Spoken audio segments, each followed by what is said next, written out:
I'm Gerard, and today I'll be presenting my research on greenbelts and why they're an important tool in limiting urban sprawl. Greenbelts developed around cities can limit urban sprawl. Gerard, what is a greenbelt? Eric, that's a great question. Greenbelts can be made out of any open space, as long as building is restricted. The best greenbelts are usually made out of farming and agricultural land, but that's not the only thing that they can be made out of. They can be made out of forests, rivers, any ecosystems that need protecting. The first greenbelt was recorded in ancient Israel. Greenbelts in Israel were made up of areas allotted for trees, in between levee towns. Levee towns in ancient Israel started to merge together, and this proved to cause disease of livestock and people. And then these greenbelts inspired the English after the Industrial Revolution to create their own greenbelt. And it started in the 1930s, and by 1935 London had their first greenbelt.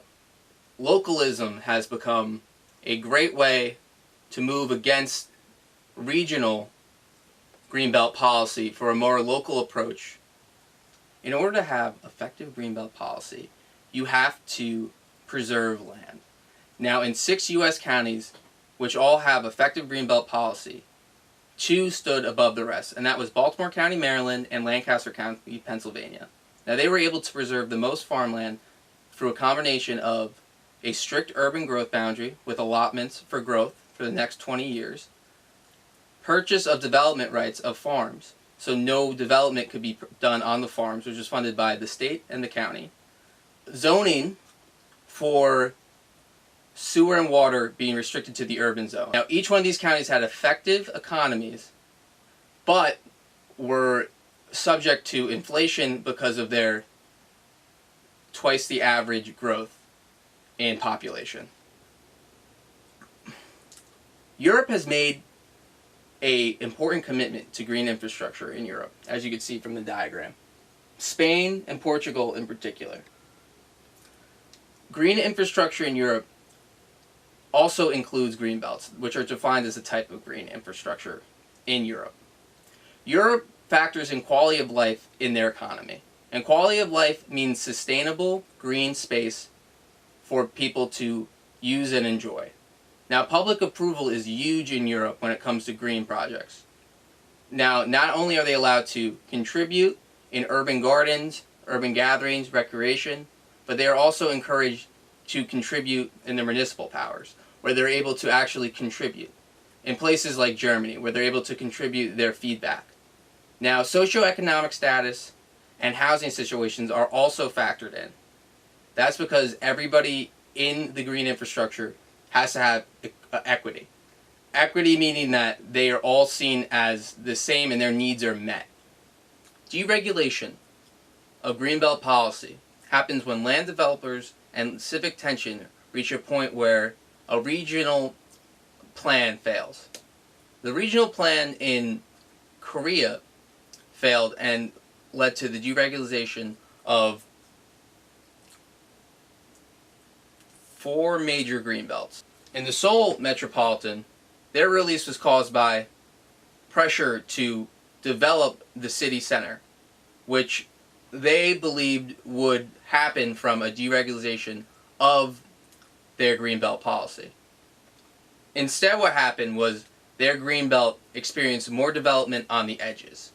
And this edge development had little to no increase on the city center development. Deregulation in Korea of greenbelt policy has led to environmental impacts in air quality and in net heat. These cities are experiencing heat islands and other factors from climate change. Now, in the National Policy Planning Framework, which is England's regional planning policy when it comes to greenbelts, they have failed the Chasmere region. Chasmere has pushed back repeatedly against the greenbelt being deregulated for housing, but through development and other civic tension, they have not been able to fight the deregulation of their greenbelt. But Bristol in the UK has been able to fight back by embracing localism. They have fought against the national policy planning framework to create their own local partnerships with businesses. Now, through these local partnerships, they're able to govern more effectively by having a more privatized approach to their economy. And through this, they're also able to embrace their greenbelt for agriculture. Local food has become very important to the people of Bristol and in many other local greenbelts. Local greenbelts that offer food are able to offer a service, and this could rather be through grassroots movements of agriculture or other enterprise. But because they're able to move away from the regional guidelines, they're able to have seasonal and more fresh food and fight some of the factors that come from climate change and poorer air quality. Germany, which has been able to have a more localism approach from the beginning, has been able to give more power to their cities. And they have easier land allotments that focus on access that England has repeatedly not been able to give to their people.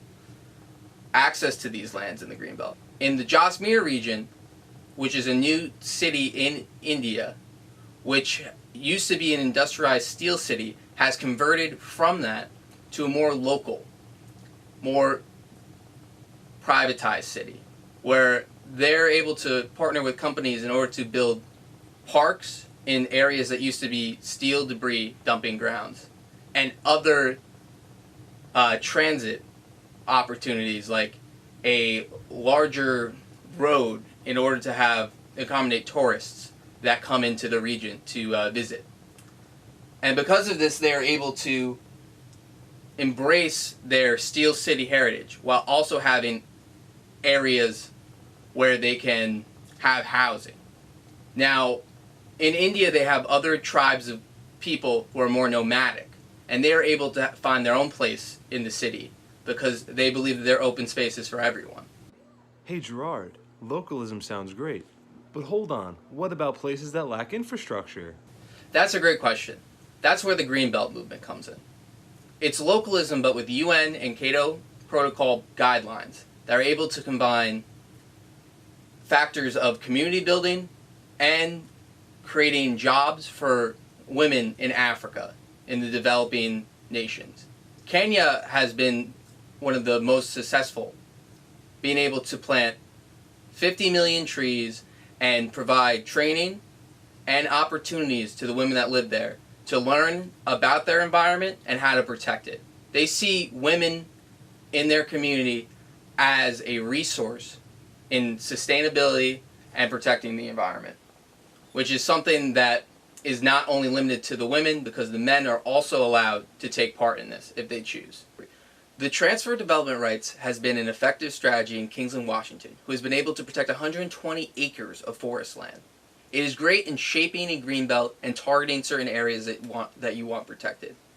By allotting different individuals with credits for their land, they're able to allow development in areas that need development, that are already dense, and allow protection for other lands, while both entities get paid for their land. The transfer of development rights would be an effective strategy anywhere where they are trying to establish a greenbelt and incentivize it. It does require government funding or funding from some other entity, but I think that it's an effective strategy in protecting agriculture and forest land specifically. Restricting sewer and water to urbanization zones controls the development of land. This zoning technique makes it very hard for people to create cookie-cutter houses and other industry that benefit from sewer and water. Adelaide receives funding from the Australia federal government, very similar to the Metropolitan Greenbelt in London. I believe that it's a happy marriage for the Oban bus tunnel strategy to be used in the London Metropolitan Greenbelt to run under the London Metropolitan Greenbelt to its suburbs. England is right now dealing with population overflow in the city of London. And I think that connecting the suburbs to the city through an underground tunnel that has minimal damage to the greenbelt would be an effective strategy in order to connect the suburbs to the city. The Adelaide bus tunnel is a bus tunnel on rails, very similar to the London Underground rails. I propose that they add a transit system under the greenbelt to the local suburbs in order to maintain their greenbelt while connecting housing to the citizens that need it. Greenbelts without creative and effective policy that puts their people first and the quality of life of said people first are guaranteed to fail. And deregulation, as seen in Korea, will lead to some kind of urban sprawl or random urban growth. Urban sprawl is random growth. If you don't have growth planned in an allotted timed year plan, you're going to have areas that are developed and areas that are not developed, and you're going to have leapfrogging areas. And with leapfrogging areas, that just creates little bubbles where organisms can't pass through. And you need passage of organisms and organic matter in order to have a healthy ecosystem and a happy well-being of the people that live there.